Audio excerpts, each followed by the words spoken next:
Ya, ahora sí que sí, vamos a comenzar entonces con la clase de hoy. Estaba esperando quedar solo aquí en la sala de profesores, que es el único espacio que tengo para poder comenzar la clase, que salgo a las 7 en punto. Ya, bien.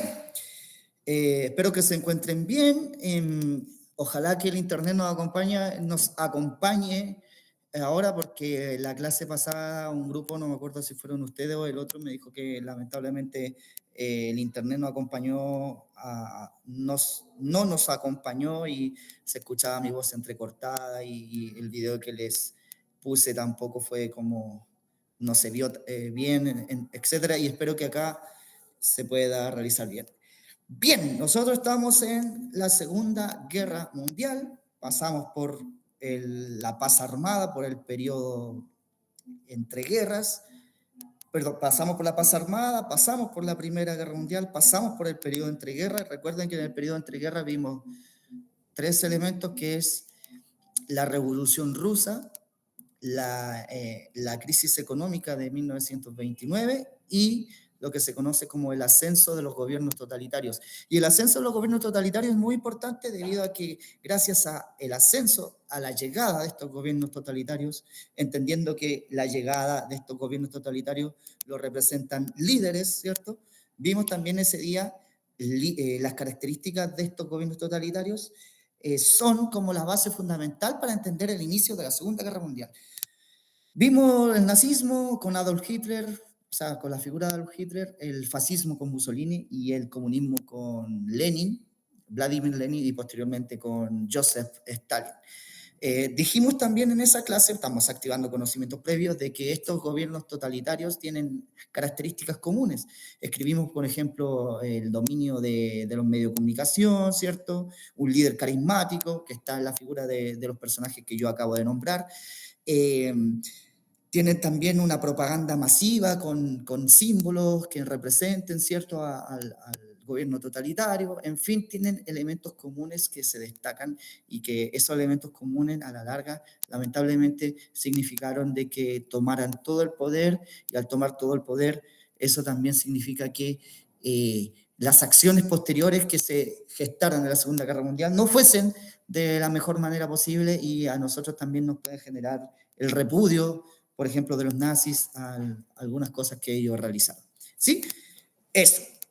Ahora entonces, en esta clase vamos a ver derechamente lo que se conoce como la Segunda Guerra Mundial. Las causas, las consecuencias, el desarrollo y lo que significó posteriormente en un mundo bipolar, porque la Segunda Guerra Mundial lo que formó fue un mundo bipolar. Ya. Voy a compartir pantalla, voy a grabar antes esta clase. Colocar acá si me... Grabar. Ya, ahora se supone que está grabando y voy a comenzar a compartir pantalla.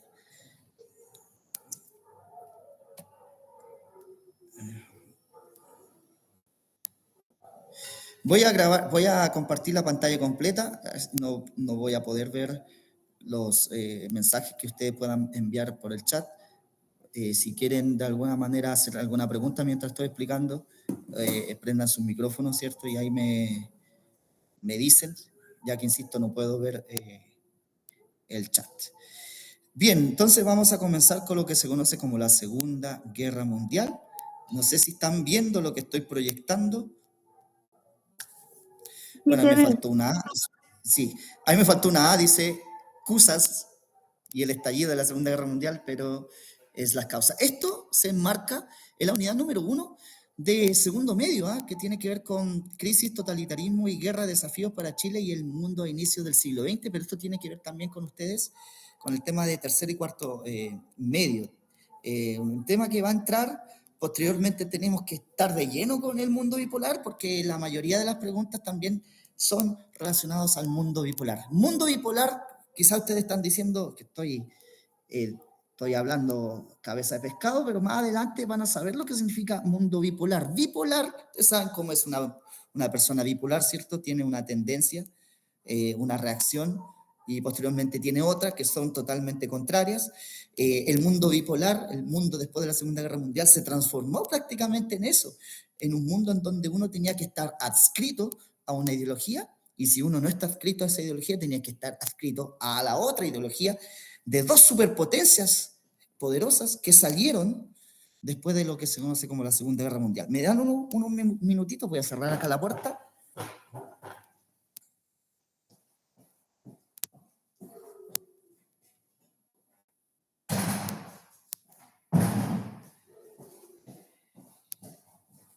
Ya, he vuelto. El mundo bipolar aparece después de la Segunda Guerra Mundial.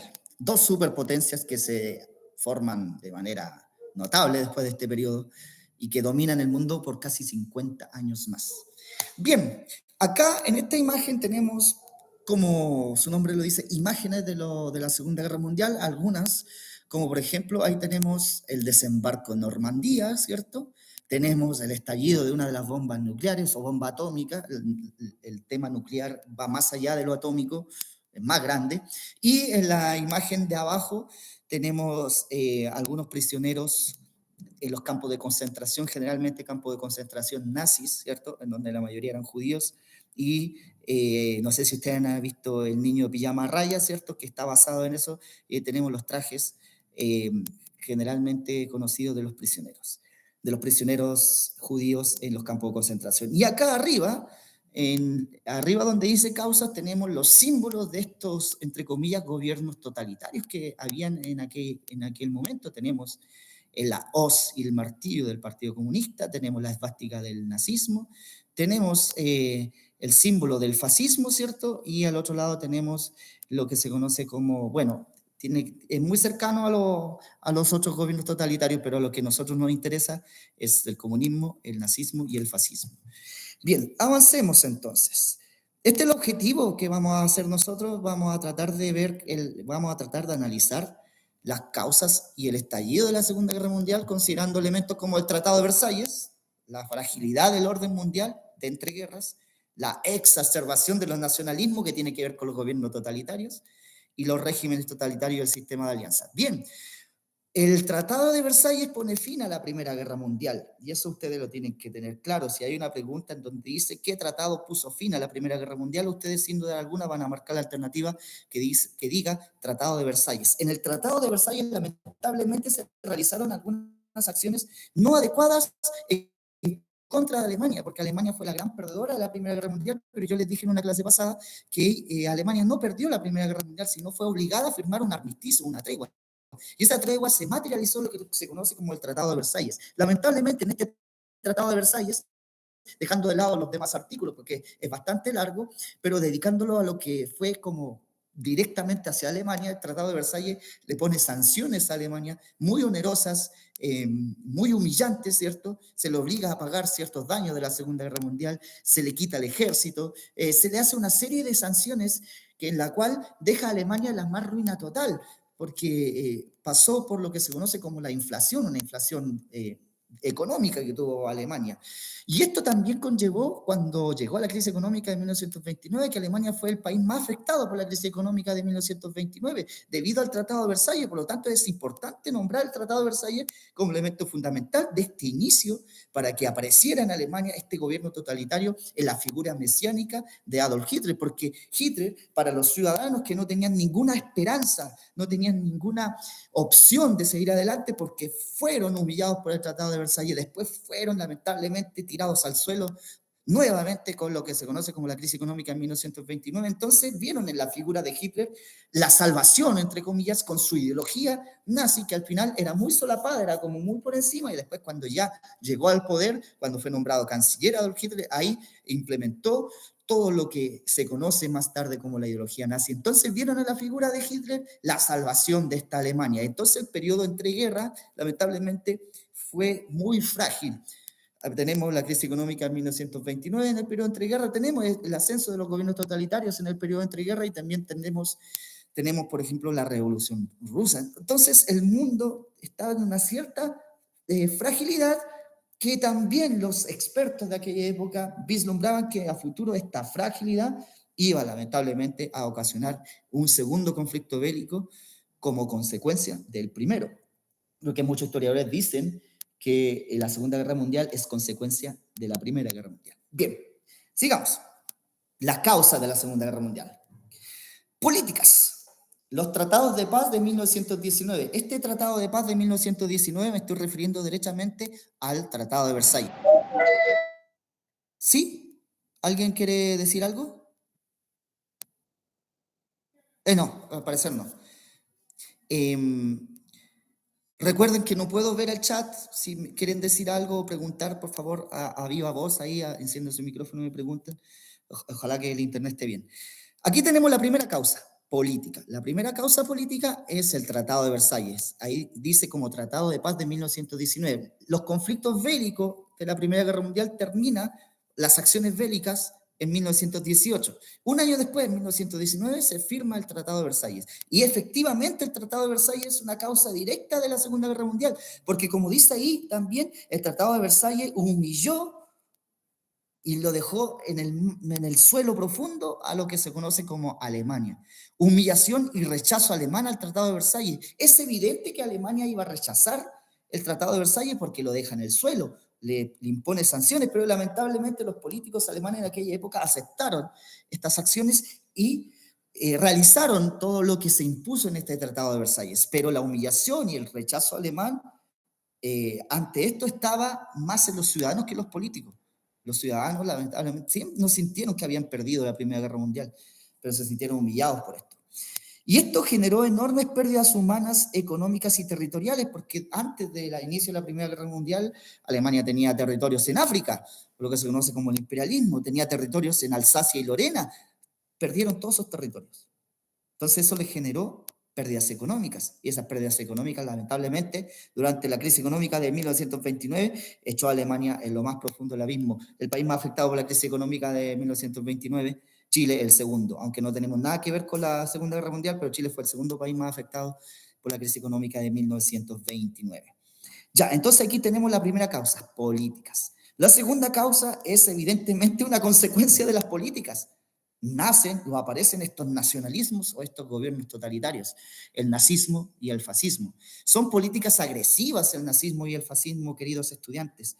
Son expansionistas porque al ser agresivas quieren expansionar, quieren expandirse, ahí está bien dicha la palabra, conquistando nuevos territorios, pero a la vez expandir no solamente su poderío, sino expandir la ideología, imponer la ideología en otros sectores, la ideología nazista o la ideología fascista. Entonces son políticas derechamente agresivas. ¿Cómo yo expando ese movimiento? ¿Cómo yo expando ese pensamiento?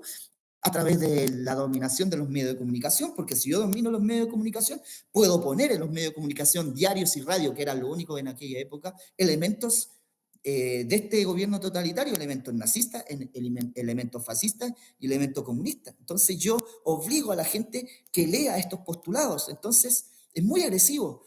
Yo no quiero que ningún gobierno o ninguna política en contra de este gobierno totalitario me genere una cierta desestabilización. Entonces yo persigo a la oposición, exilio a la oposición y en algunas ocasiones dejo a la oposición fuera de mi país, porque yo lo que quiero tener con el nazismo y el fascismo, un partido político único.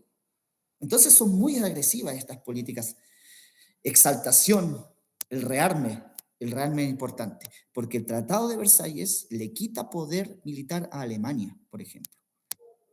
No tenía que tener un ejército tan abundante. Se le reduce y se le quita la capacidad de tener armas a Alemania. Entonces, con el nazismo, con la aparición del fascismo y el nazismo, Hitler dice, ¿saben qué? Yo me voy a pasar por donde mejor me cae el Tratado de Versalles y yo voy a rearmar mi ejército.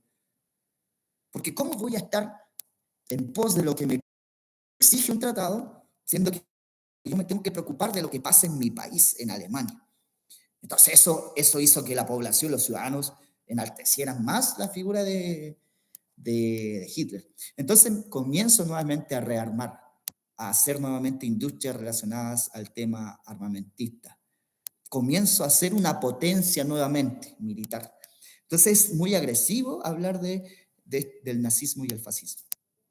Y una de las causas más Importante en este caso es la crisis económica de 1929, porque la crisis económica causó rivalidades internacionales y por ende también causó problemas económicos.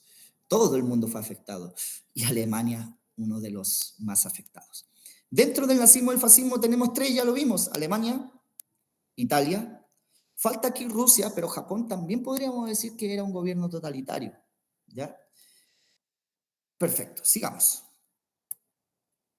Conferencia de Paz en París, el Tratado de Versalles. Voy a leer acá. Las reparaciones y pagos impuestos en el Tratado de Versalles, firmado en el año 1919, un año después de finalizada la Primera Guerra Mundial, no complacieron a todos los países, obvio. Alemania, nación vencida en el conflicto, insisto, entre comillas vencida, consideró desproporcionadas las indemnizaciones que debía afrontar para el pago de daños. Es decir, en el Tratado de Versalles le echaron toda la culpa a Alemania. A esto se suma el resentimiento por la pérdida de territorio. Entonces provocaron el impulso del Partido Nacional Socialista. Quiero dejar en claro, de socialista no tienen nada. ¿Ya? Es un partido de extrema derecha, más conocido como el Partido Nazi. El real nombre del Partido Nazi es Partido Nacional Socialista. Entonces, todas estas cosas que provocó el Tratado de Versalles incitó a que el mundo, en este caso Alemania, necesitara la figura de un líder, y en este caso aparece Hitler, y el resentimiento comienza poco a poco a generar beneficios para Alemania. ¿Por qué? Porque no le hizo caso al Tratado de Versalles. Pero el Tratado de Versalles es importante. Bien, Europa después del Tratado de Versalles. Ahí está Europa después del Tratado de Versalles. ¿Ya? Si ustedes se fijan, en este mapa, Alemania pierde territorio. Alemania, la gran perdedora de la Primera Guerra Mundial, entre comillas, pierde territorio. El Imperio Austrohúngaro, que era un gran imperio perteneciente, ¿cierto?, a la Triple Alianza de la Primera Guerra Mundial, se dividió. Perdió territorio y en el Imperio Austrohúngaro nacen nuevas naciones, como por ejemplo Austria, Hungría, Rumania, Checoslovaquia, que ahora se llama República Checa. Es decir, como se divide el imperio, nacen nuevas naciones. Pérdida también para el Imperio Austrohúngaro. El Imperio Turco también pierde un poco su poderío, pero lo que aquí nos interesa a nosotros es lo que pasa con Alemania. Este es el mapa entonces de Europa después del Tratado de Versalles. Se mueven las piezas acá. ¿Sí? Sigamos. Denme un segundo. Ya, sigamos. Exacerbación de los nacionalismos. Ya saben lo que es nacionalismo. Nacionalismo es amar lo propio, amar las tradiciones, amar lo que significa ser chileno, amar lo que significa ser boliviano, amar lo que significa ser argentino. En este caso, amar lo que significa ser alemán, amar lo que significa ser italiano. Nacionalismo.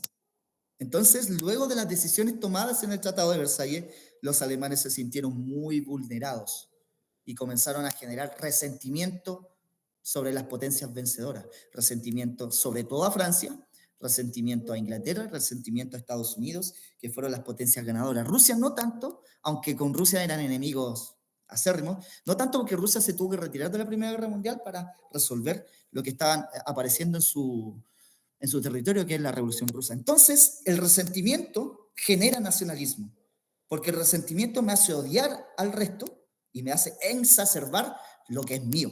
Y eso fue lo que hizo Alemania. El nacionalismo generó la aparición de lo que se conoce como el Partido Nacional Socialista, más conocido como nazi. Llega al poder. En Italia y en Japón, que también fueron, entre comillas, perdedores, ¿cierto? La Primera Guerra Mundial, también no estuvieron tampoco tan contentos con el tratado, ya que no recibieron las ganancias territoriales que esperaban. Bueno, en fin. Italia, ¿por qué aparece Italia si Italia estaba en el otro bando? Lo que pasa con Italia es que cuando ya la guerra la primera estaba muy encima, Italia se cambia de bando, para que lo tengan en cuenta. En la Primera Guerra Mundial, Italia pertenecía a la Triple Alianza. Italia después se cambia de bando. No sé, muchos le dicen traidores, bueno, en fin. En 1921, entonces aquí tenemos una pequeña línea de tiempo. Hitler, un ex cabo del ejército, yo tengo un libro que se llama La Primera Guerra de Hitler, que es un libro que me encanta, y en esa Primera Guerra de Hitler hay imágenes inéditas de Hitler cómo participó en la Primera Guerra Mundial. Hitler era enfermero en la Primera Guerra Mundial, cabo enfermero, nunca estuvo en el frente, sino estuvo en la retaguardia. Hitler en sus discursos decía que estuvo en el frente, mentira, ¿ya? Pero Adolf Hitler era un ex cabo del ejército alemán, asumió el liderazgo del Partido Nacional Socialista, ¿cierto? Alemán de los trabajadores, partido nazi, después se convirtió en un partido lamentablemente de extrema derecha. La figura mesiánica, la figura salvadora de los ciudadanos alemanes, eso era Hitler. ¿Ya? En 1923 los miembros del partido nazi, por ejemplo, organizaron un fracaso golpe de Estado, lamentablemente. Hitler y otros fueron puestos en prisión, y ahí en prisión Hitler escribe como su manifiesto, en donde ahí se basa la ideología nazi, que es Mi lucha. Hitler en realidad escribió varios libros, pero Mi lucha, que era como, aquí no sé si aparece con ese nombre, voy a mover esto, Mi lucha, exactamente. Ahí aparecen los elementos fundamentales de cómo tiene que ser la cultura nazi. En muchos países está prohibido Mi lucha, aquí en Chile no. Porque uno puede leer Mi lucha y no es por leer ese libro uno se va a convertir en nazi para nada. Como profe de historia, por ejemplo, yo tengo que leer de todo para tener las fuentes adecuadas para después traspasárselo a los estudiantes. Y los estudiantes también pueden leer esto. Es libros para tener conocimiento de lo que estaba pasando. En 1929, debido a la crisis económica, los nazis aumentaron sus representantes en el Parlamento. Es decir, ya los nazis no eran vistos con malos ojos por la población. Y en 1933 la mayoría del sector conservador de Alemania presionan al presidente, en este caso el primer ministro, quien ofrece el cargo de canciller a Hitler. Hitler llega al poder, no llega a través de un golpe de Estado, no llega a través de la fuerza, llega de manera democrática al poder. Miren qué curioso, pero después hizo lo que ustedes ya saben. Esta entonces es la secuencia de cómo Hitler llega al poder.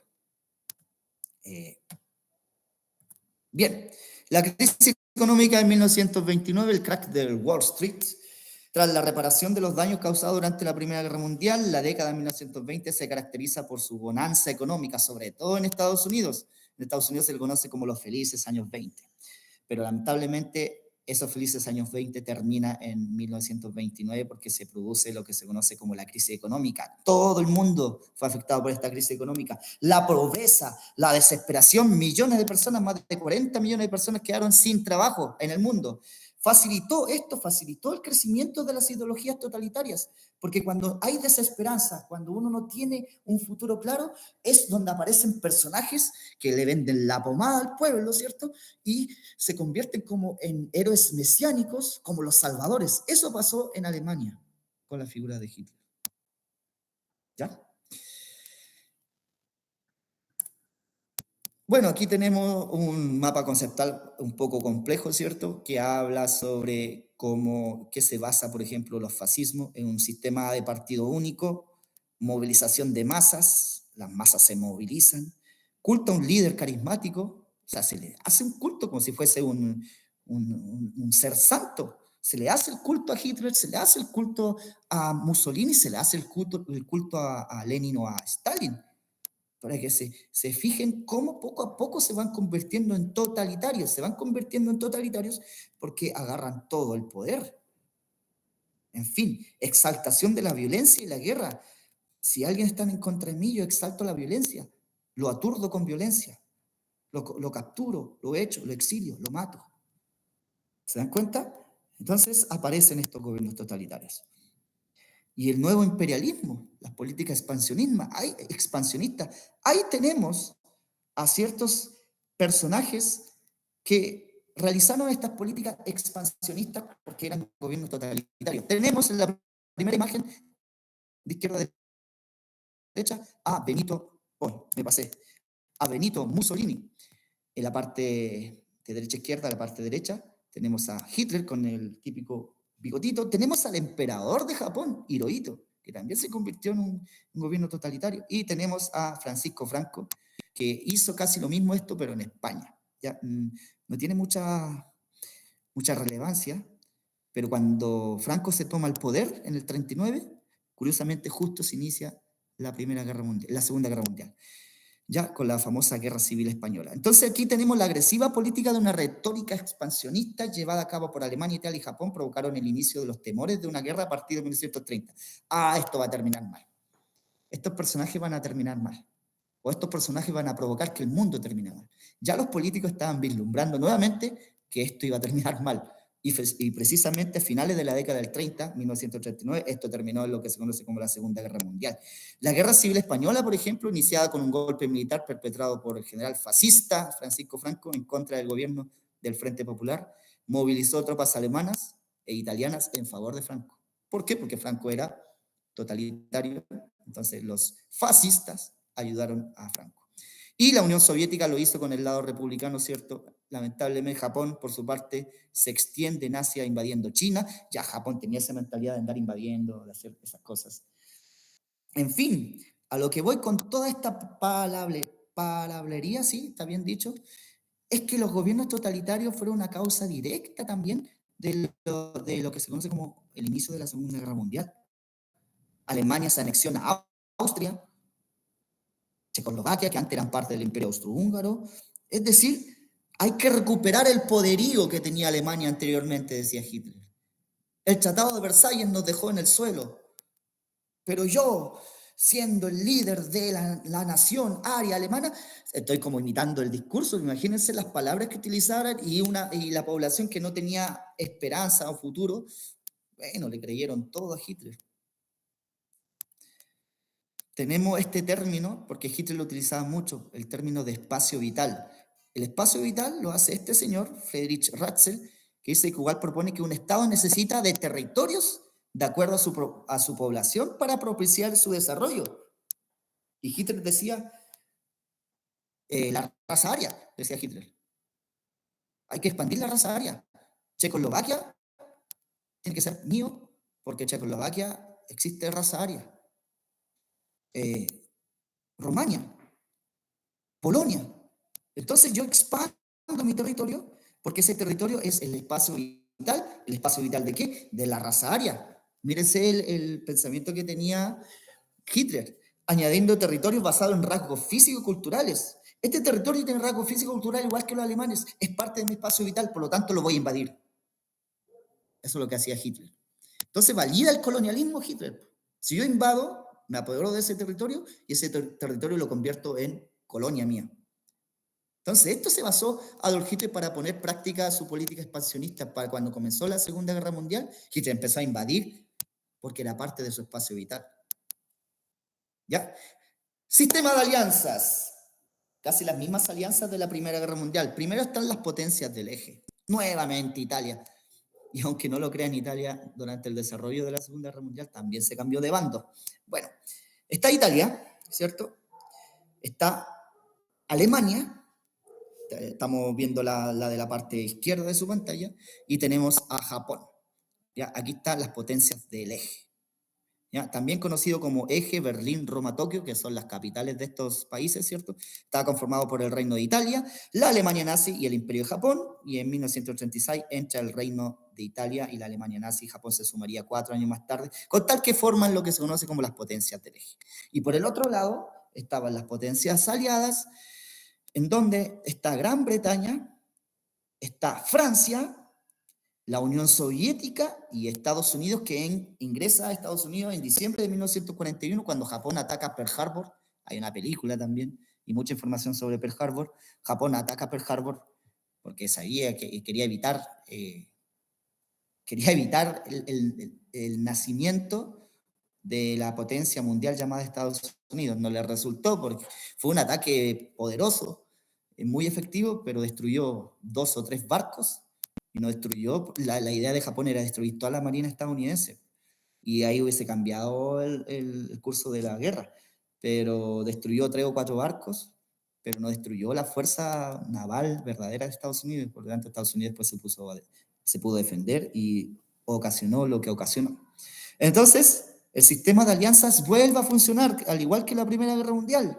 Vuelve a funcionar este sistema de alianza porque los países saben que esta generación de nacionalismo y de gobiernos totalitarios, lamentablemente, al fin y al cabo, iba a determinar en otro conflicto bélico. Entonces, estas potencias, estas alianzas vuelven a funcionar. Y aquí están. Potencias del eje: Italia, Alemania, Japón. Las potencias aliadas: Gran Bretaña, Francia, la Unión Soviética y Estados Unidos. ¿Cómo es posible, queridos estudiantes, que Estados Unidos y la Unión Soviética, que tienen ideologías totalmente diferentes? Estados Unidos es capitalista casi al 100%, y la Unión Soviética era comunista porque ahora Rusia no es comunista, comunista al 100% también. ¿Cómo dos ideologías totalmente contrarias pelean en un mismo bando? Pelean en un mismo bando porque ambas, a pesar de ser contrarias, tienen un enemigo en común, y ese enemigo común era la Alemania nazi. Entonces, eso hizo posible que estas dos potencias, la Unión Soviética y Estados Unidos, pelearan juntos, a pesar de que no se llevan bien porque sus ideologías son diferentes. Pero al término de la Segunda Guerra Mundial, estas diferencias se hacen efectivas. Y por eso se conoce como el mundo bipolar. Ya, pero eso lo vamos a ver después. Estos son pactos y tratados, ¿cierto? Y el que a nosotros nos interesa es el último pacto, el que está con verde, el pacto Ribbentrop-Molotov, que fue en 1939. Este pacto es de no agresión entre Alemania nazi y la Unión Soviética. 9 días antes del inicio de la guerra se firmó este tratado. 9 días antes del inicio de la guerra. Se firmó el 23 de agosto de 1939 y el objetivo de este pacto era la repartición de territorios de Europa Oriental y delimitar áreas de influencia de ambas potencias, y esa área de influencia no debía tocar un territorio llamado Polonia. Es decir, ninguno de los dos debía invadir Polonia, porque era un área de influencia, pero neutra. 9 días después, Alemania invade Polonia y se inicia la Segunda Guerra Mundial. Pacto Ribbentrop-Molotov. Por lo tanto, queridos estudiantes, si hay una pregunta en la prueba y que diga ¿cuál es la causa directa del inicio de la Segunda Guerra Mundial?, ustedes van a anotar, sin duda alguna, la invasión de Alemania a Polonia. Porque la invasión de Alemania a Polonia no respetó el pacto Ribbentrop-Molotov, que lamentablemente se firmó 9 días antes del inicio de la Segunda Guerra Mundial, un pacto que no tuvo un tratado que no tuvo ningún impacto. ¿Cómo es posible que se firme un tratado y 9 días después se inicia la Segunda Guerra Mundial? ¿Ya?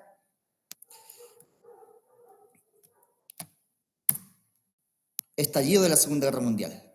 Invasión de Polonia en 1939. Si bien la Segunda Guerra Mundial tiene muchas causas, el detonante, es decir, la causa directa, fue la invasión de Polonia en el año 1939. Primero fue el turno de Alemania, el 1 de septiembre, y como ya el tratado estaba roto, la Unión Soviética hizo lo propio también, invadió Polonia. No, si esto es como si fuese un pastel, como cortar una torta y este pedazo te toca a ti y este otro pedazo te toca a ti. Así miraban el mundo estos señores, lamentablemente. Esta invasión se produjo como consecuencia del tratado Ribbentrop-Molotov, como así yo lo había señalado anteriormente, y así comienza nuevamente un conflicto de proporciones mundiales, la Segunda Guerra Mundial, que fue más peligroso que la primera. Si ustedes ven el mapa, ahí se ven las flechas de cómo la Alemania invade Polonia, ¿cierto? Y tenemos también las fechas del lugar de color verde, como también la Unión Soviética invade Polonia, que es este sector. Este sector es Polonia. ¿Ya? Bueno, en fin, como vamos la hora, vamos súper bien. Fin. Tenemos entonces lista la primera parte. ¿Alguna duda, alguna consulta? ¿Se entendió lo que acabo de explicar hasta el momento? Porque expliqué las causas de la Segunda Guerra Mundial. ¿Estamos bien? ¿Hay alguna duda?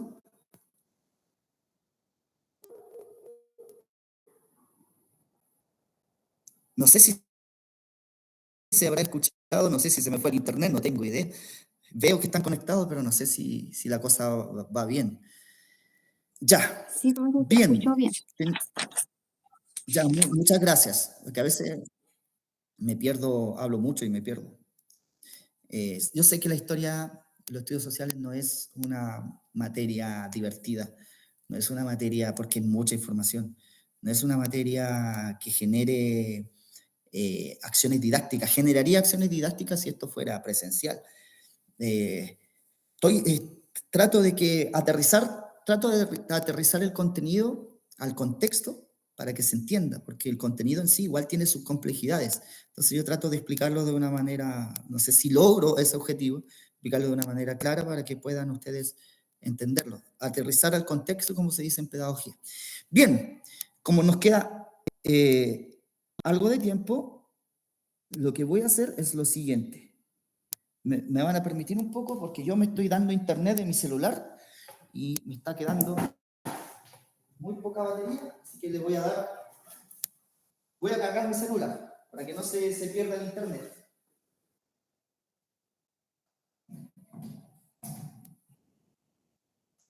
Ya, pero está quedando algo de tiempo.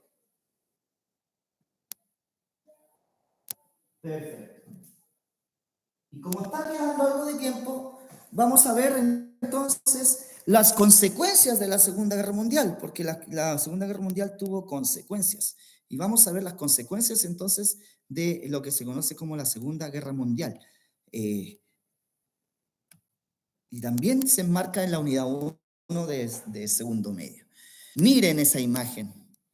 Y generalmente cuando uno habla de las consecuencias, habla de muerte y destrucción. Miren esa imagen terrible.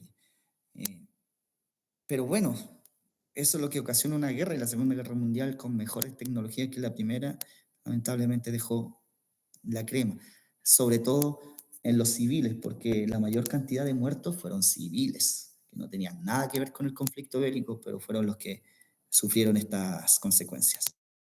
El objetivo es identificar las principales consecuencias de la Segunda Guerra Mundial.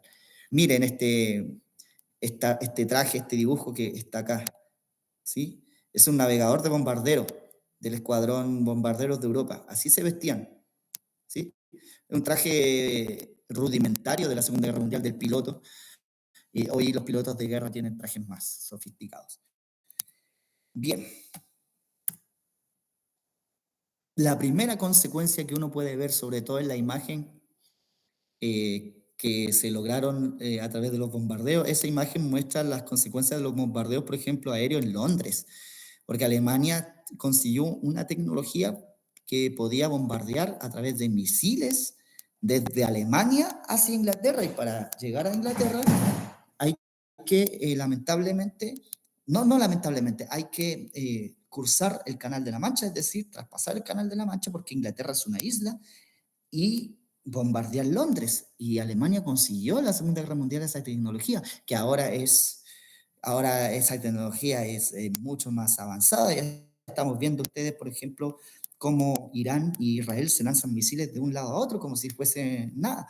Y también existen hoy en día, por ejemplo, los misiles intercontinentales que pueden trasladarse, pueden traspasar de un continente a otro a velocidades supersónicas. La tecnología ha avanzado, y la primera que inició con esta tecnología fue Alemania. Destrucción de numerosas ciudades de Europa Occidental. Lamentablemente, mucha historia también se perdió. Infraestructura que se mantenía desde la Edad Media, por ejemplo, desde el Renacimiento, fueron totalmente destruidas por los bombardeos, esas cosas. Ahí en la Segunda Guerra Mundial se pintaban, por ejemplo, los hospitales, las escuelas, en los techos con cruces que simbolizaban de alguna manera de que esos lugares no tenían que ser bombardeados, y muchos países respetaron eso, pero otros no. Otros lamentablemente bombardearon hospitales, escuelas en donde habían niños y heridos y fallecidas. Entonces, la destrucción de numerosas ciudades de Europa Occidental es una de las grandes consecuencias de la Segunda Guerra Mundial, y es una consecuencia económica, porque en algún momento nos tenemos que reconstruir. Los europeos tenían que reconstruirse, y si hay una destrucción total, esto genera lamentablemente problemas. Destrucción de la capacidad industrial, urbana y de los suelos agrícolas rurales. Imagínense el impacto, chiquillos. Un país que su economía se basa en la industria, que su economía, ¿cierto?, para poder exportar se basa en la creación de productos de industria. Entonces, si las industrias son destruidas totalmente, cómo nos levantamos? Imagínense todo lo que les costó a los europeos levantarse nuevamente. Y sobre todo los suelos agrícolas. ¿Qué me genera a mí los suelos agrícolas? Me generan productos para yo poder alimentarme, para poder alimentar a la población. Y si los suelos agrícolas están totalmente destruidos, quemados, Imagínense, yo quiero que ustedes se imaginen, utilicen su imaginación histórica, trasladen su imaginación a una Europa totalmente destruida. Destruida las ciudades, destruidas las industrias y destruidos los suelos agrícolas. Murieron mucha gente, sobre todo civiles que antes de la guerra tenían un trabajo, civiles que antes de la guerra realizaban labores propias de un trabajador, profesores, ingenieros, obreros, y si la mayor cantidad de muertes fueron civiles, entonces hay pérdida de mano de obra. Ya, nos queremos reconstruir, nos queremos levantar, pero no nos vamos a levantar con una varita mágica. Para levantarnos necesitamos personas que trabajen, que reconstruyan. Necesitamos mano de obra. Y si una mano de obra no existe, o si existe muy poca, pónganse en ese pensamiento, imagínense. Y por sobre todo, una de las consecuencias económicas claves es el empobrecimiento de las economías de Europa Occidental. La poca plata que teníamos la vamos a utilizar para la guerra. Terminó la guerra, ¿de dónde sacamos plata? De los ahorros fiscales. Bueno, esos ahorros fiscales no nos van a alcanzar para poder reconstruir Europa. Comienza la pobreza. Sí, no puedo ver, alguien puso algo, no sé. No puedo ver. Sí. Aquí, anteriormente habíamos visto las consecuencias en la economía y ahora estamos en las consecuencias territoriales. Aparecieron nuevos países que lograron surgir después de esta Europa antes de la guerra en 1939. Tenemos una España consolidada, tenemos una Francia consolidada, tenemos Gran Bretaña consolidada, ¿sí? Alemania consolidada, y tenemos Checoslovaquia, Austria, Hungría, Polonia, que lamentablemente fueron... denme un segundito. Denme un segundito, chiquillos.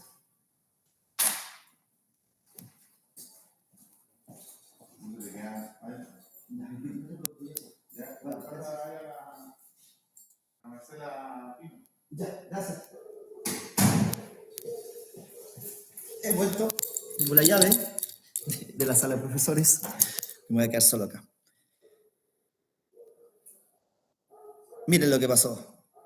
Todo ese sector que como un círculo está en medio de Europa, donde estuvo Alemania, miren cómo se divide. Después de la Segunda Guerra Mundial se hicieron conferencias y generalmente esas conferencias, la conferencia de Potsdam y la conferencia después de, no me acuerdo el nombre, pero lo vamos a ver después, fue para dividir, para repartir Europa Oriental, para repartir Alemania. Los ganadores de la Segunda Guerra Mundial se repartieron a Alemania. La conferencia de Potsdam, en julio y agosto de 1945, se repartió a Europa Oriental. La Unión Soviética recuperó todos los territorios que había perdido tras la Primera Guerra Mundial, más el control territorial de Bulgaria, Rumania, Checoslovaquia, Polonia y Hungría. Todos esos territorios que antes eran independientes se los llevó la Unión Soviética. O sea, estas conferencias fueron de los ganadores de la Segunda Guerra Mundial. Decidieron ellos. Está temblando. Está temblando aquí en el norte. Está temblando. Día atrás también tembló. Se viene un terremoto para el norte. Hay que esperar algo más. Repartir Europa, repartir Alemania, como si fuese una torta. Los ganadores siempre hacen eso. Y Alemania se disolvieron sus fuerzas armadas otra vez. La Unión Soviética pasó alemán porque recuerden que fueron los soviéticos que llegaron a Berlín. Mientras Estados Unidos estaba preocupado de vencer a los japoneses, la única que estaba como ocasionando peligro hacia Alemania era la Unión Soviética, y la Unión Soviética llega a Berlín. Y ahí es cuando Hitler, ¿cierto?, se mete en su búnker y se suicida. Entonces, era evidente que la Unión Soviética iba a agarrar mucho territorio. Y Berlín fue también dividida en dos, la occidental a cargo de Estados Unidos, Inglaterra y Francia, y la oriental a cargo de la Unión Soviética. Más adelante aparece lo que se conoce como el muro de Berlín, porque la Unión Soviética quería dividir su territorio, si un lado era para ellos y los otros para las otras potencias. Muchos se pasaban de un lado a otro porque no les gustaba estar por el lado ruso, por ejemplo, entonces se pasaban para el lado occidental y los rusos o los soviéticos, para evitar esto, le pusieron un muro a la ciudad de Berlín, lo que se conoce como el muro de Berlín. Eso fue en el año 60, 1961, si no me equivoco. Entonces, esta es la situación de Alemania. Se divide Alemania. Si ustedes ven en verde, está la Alemania oriental, ¿cierto? Y está la Alemania occidental, como en color amarillo con rayas. Eso hizo las conferencias. Las conferencias era para dividir territorio. Si generalmente lo que ocasiona una guerra es eso, chiquillos.